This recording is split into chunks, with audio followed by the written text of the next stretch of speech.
En Afrique du Sud, ce paradis touristique est confronté à la pollution marine. Au cœur du Victoria and Alfred Waterfront, un site emblématique du Cap qui attire 25 millions de visiteurs par an, les animaux marins doivent lutter pour leur survie face aux effets dévastateurs de la pollution générée par l'activité humaine. Ayanda Simani, surveillant du port, décrit son rôle au quotidien.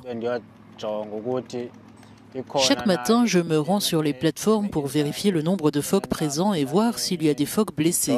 Je repère également les phoques qui se sont pris dans des filets de pêche, des cordages ou des plastiques.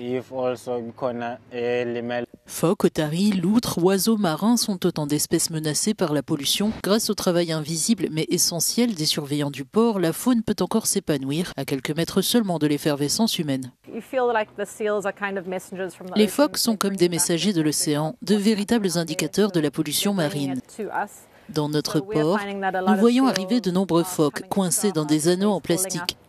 Nous avons même observé un phoque dont la tête était enfermée dans un sac en plastique.